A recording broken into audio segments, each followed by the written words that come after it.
there, I'm Hollywood Herd, and today we're here at the Diesel Jack Media Complex where I'm going to give you a tutorial on a basic 3-light, 2-camera interview setup.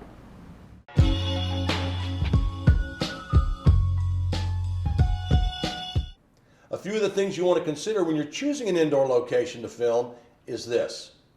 You want to make sure there's not a lot of extraneous noise. It distracts the talent and it gives you poor sound quality. Also, make sure the place you pick to film has plenty of room. You need room to move the camera around, you need room for your lights and your boom. You also need to have plenty of space between your talent and your background. That way you can get a nice backlight in, which we'll talk about later. Also, find a nice background that's not too bright or too distracting. If the background is white or yellow, then you're going to have exposure problems keeping all that light off that back wall. And another thing you can always use if you need to cut down a white wall or a yellow wall if you don't have an option is try to find some plants, find some set dressing, something you can put in front of that wall to break it up. The first thing you need to think about when considering shooting an interview is your location. Are we going to shoot it outside? Are we going to shoot it inside? If we shoot it outside, then you have to worry about the constant changing of the sun. If you shoot it inside, where there's large windows, you still have to worry about the constant changing of the sun and the light exposure coming through those windows. If you're fighting a sun behind you coming through a window, it's going to make things super difficult for you to keep the exposure going that you want throughout a day-long interview. These are things you have to think about and take into consideration so they don't become a big problem as your interview progresses throughout the day. Making sure you can turn off overhead office lighting is something that's really important. That way your lights are the only lights providing the illumination for your subject. But you can't just go in there and do it without getting permission from other office workers, other people in the building. So now I'm going to talk to you about how we're going to light this interview. We're going to use 3 lights, 3 variable intensity, variable color temperature LED lights.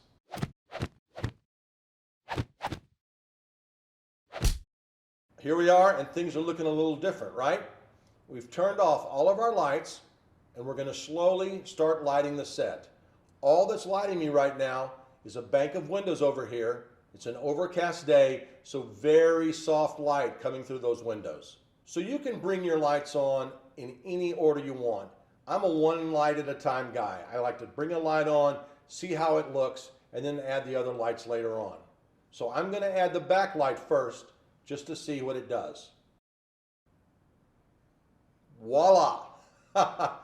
You see it gives a little rim light on my hair, separates me a little bit from the wall, gives a little bit of light here on my shoulders, just to give me a little bit of character, give me a little bit of okay, this guy's not blended into that back wall or to my background. So we've got the backlight working, it's definitely doing its job, and now I'm going to add the key light. And there it is. Nice, soft, wrap around, get a little light in this eye. You always want to make sure when you're doing interviews that both eyes have a little bit of an eye light in them, so they'll pop out to the camera. Fortunately, we're using LED lights, so we can dial in the color temperature and make sure that this LED light matches the same color temperature of that soft light that's coming in through that window. Also, we put a chimera on this light to soften it up to more evenly match the soft light coming through the window. So we've got our backlight working, we have our key working, and now I turn my attention to the back wall, to my background. What does it look like? Fortunately, because of the sun coming through these windows, it's nice and soft. It's lighting the background very well. It's not too hot, it's not overexposed, so it's working really quite well. But if the wall wasn't bright enough, or if it was too bright, I'd have to worry about knocking it down, taking some light off of it, or if it's too dark, putting a light on it to give it a little bit of pop so we can actually see it and feel it. To bring out the ambience of the shot you're doing, set dressing can also be a really nice thing. A nice bookshelf, a nice piece of art, some plants, anything like that to add a little bit of character to your interview sets. We've chosen a barrel with a crystal on top. But you really can't see it right now. I mean, you feel it back there, but what can we do to really make that pop to make that become part of the interview scene. So we're going to add a little slashing backlight to that. Voila. Now, you can put whatever you want or put nothing. I've added that just to show you how you can bring something out and make it look nice with a little bit of light on some crystal or some set dressing so that it'll enhance your scene. Now, I'm not talking about blasting it head on with a light. I'm talking about bringing the doors in, giving a little slash, just so you can see it and feel it. Or not use it at all. The choice is really up to you and whoever your client is. This is the guy. I'm the guy. Sometimes when you turn your key light on, you end up not only lighting your talent, but lighting your background and your back wall. But there's an easy solution to that. You just bring a flag in and flag that light off the back wall. Now, you want to be careful that you don't encroach too much with your flag and end up knocking the light off your talent's face. So it's a very easy solution to this problem. You just knock it off the back wall and let's see it, the flag out. Simple as that. Flag back in. And there you go. What the hell's going on? Oh, this is our flag raising ceremony. Now, sometimes your clients won't like the contrasting look of one side of the talent's face being hotter than the other. But that's an easy solution. All you have to do is bring in a bounce card, catch a little bit of your key light, and you can fill in very nicely and give you a much more even exposure over the entire face.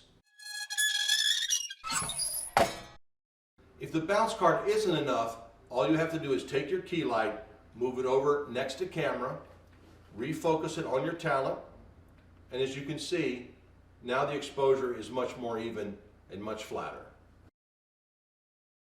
So now we've gone through a basic indoor lighting setup, and as you can see, it's no big deal. And it's just one of 100 ways to do it. We've talked about how you can use your key light, a backlight, an edge light to light background or light the back wall. We've even seen how we can use the sun to help light our set, as long as we know that as the interview progresses, we're not going to get into a situation down the road where we can't handle the ambience or can't handle the light intensity shift change. So now I want to talk about something that's just as important as great footage and a great interviewee, and that's audio, audio, audio. I know when you're out there shooting these interviews, you've got a lot going on. Lighting, the camera, shooting, checking the talent. But if the camera's rolling, you've got to have those headphones on, because bad sound is something that's almost impossible to fix. Everything else can be perfect, but if your sound is bad, you're going to be in a bad way, because there's usually not a way to fix it. I can't hear you. We shoot two cameras. One in the medium wide shot, as we started out in today, and one in a closer, tighter shot, which I would call maybe a medium close-up, like we're in right now. And the reason for that is pretty obvious. In the medium tight shot, you catch more emotion, you catch more feeling. It gives you a more intimate feeling with your interviewee. But if that shot becomes too much, or you need to be in the medium wide shot, for instance, because your talent is being more demonstrative and has a lot of hand motions, then you've got that shot to go to immediately. We've talked about lighting, we've talked about sound, and we've talked about camera. And now I'm going to talk about something that I feel is equally just as important, and that's the interviewee. Remember, many of your interviewees will not have much experience being in front of a camera, and they will be nervous at the least. Most aren't professional speakers, so you're going to have to do what you can to put them at ease and make them feel comfortable. And that means you might have to be flexible with your choice of locations. You might have to be flexible with the way that you set up your interview. These are all things that you have to consider to get the best interview possible.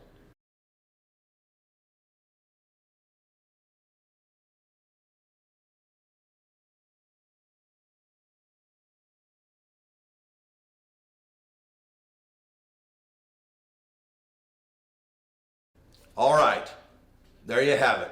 A ridiculously long and drawn out video about how to light an interview in a few easy steps. Well, I never said it was going to be entertaining or fun, but hopefully there was one or two little bits of information that'll help you the next time that you go out to shoot an interview. This is what happens when someone has too much time on their hands and they own an HD camera. I'm Hollywood Herd from Diesel Jack Media.